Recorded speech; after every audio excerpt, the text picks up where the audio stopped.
Hi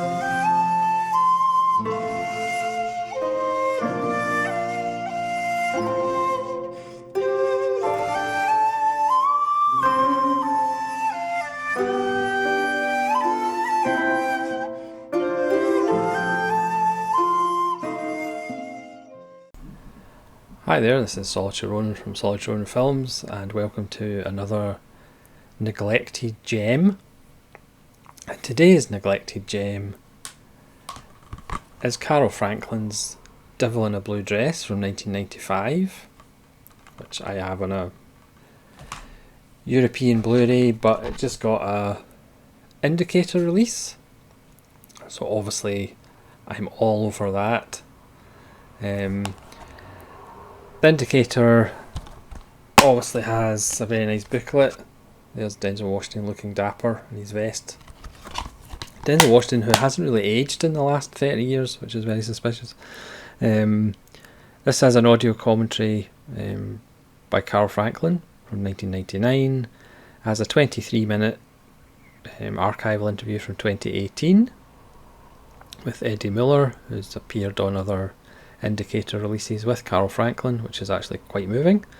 And it has a 15-minute Don Cheadle screen test, which I'm not really a fan of watching screen tests, but that's just me, I don't really find them that interesting.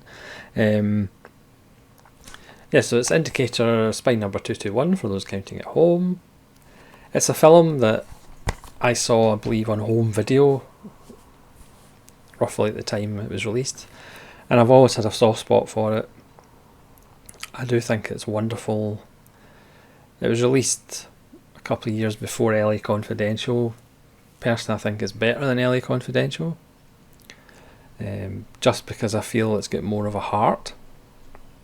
But obviously I like LA Confidential a lot, but I think I just prefer this one slightly more. I'm not a huge Denzel Washington fan.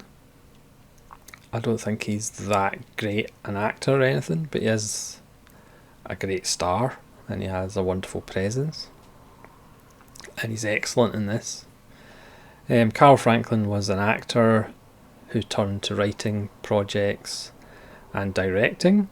His 1992 film One False Move with Bill Paxton and a young Billy Bob Thornton is one of it's a fantastic modern film noir. This one's obviously a period set in 1948. Hopefully One False Move will get a Blu-ray release at some point as well. Hopefully Indicator will do that as well. Devil in Blue Dress was based on a novel by Walter Mosley, who wrote quite a lot of Easy Rawlins detective books. Easy Rawlins is the character Denzel Washington plays, a man who's come back from the war and has bought his own house in LA in a coloured neighbourhood, because there's obviously still segregation. And he loses his job in what looks like an airplane factory or an airplane company.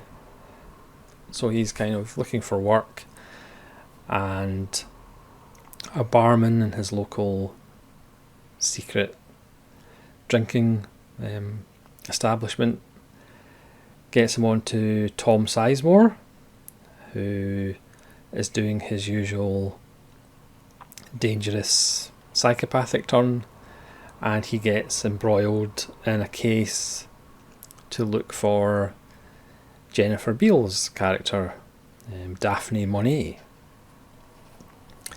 who is the girlfriend of one of the candidates for mayor. The wonderful Maury Chakin is the other candidate. And as in the case with proper film noir, he follows the woman. This leads to people dying, and this leads to Easy being the number one suspect in a couple of deaths. So he enlists.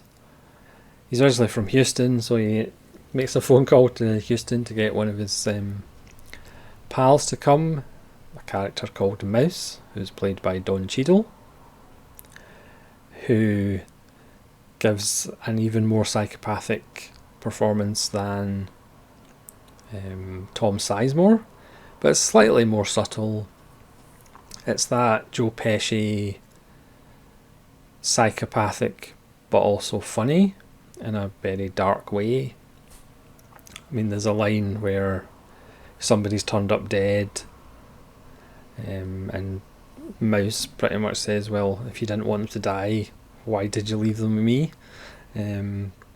As if it's nothing to do with him, it's not his fault. Killing people just turn up dead around him, it's nothing to do with him. He's a very shoot first, ask questions later. It's all about blackmail and colour, strangely enough, and people thinking they can, colour doesn't matter. I mean, colour matters nowadays.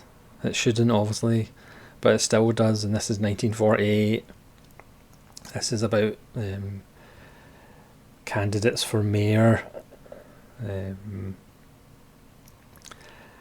I mean, it has a slightly erroneous title, The Devil in a Blue Dress, because Jennifer Beals isn't the devil. By the end of the film, she's actually kind of the victim, because her roots and her history cost her her love for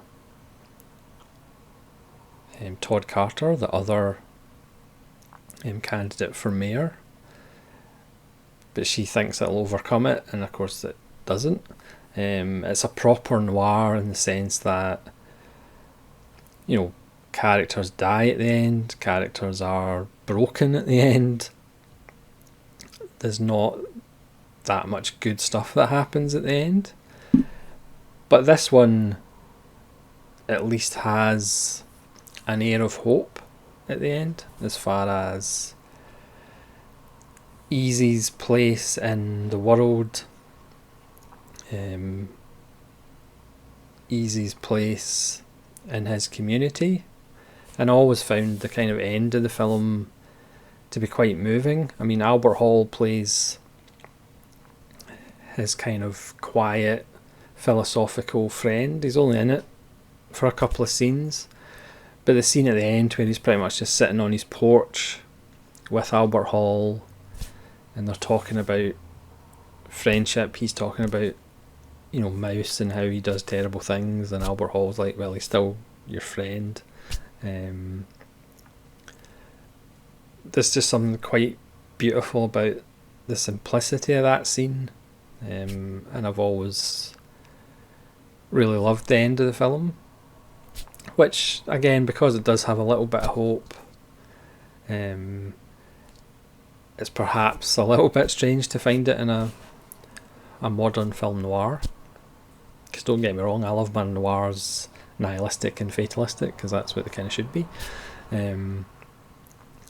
So throughout this film there's underlying stuff about race and colour, the way the police treat Denzel Washington's character as immediately guilty. They beat him up.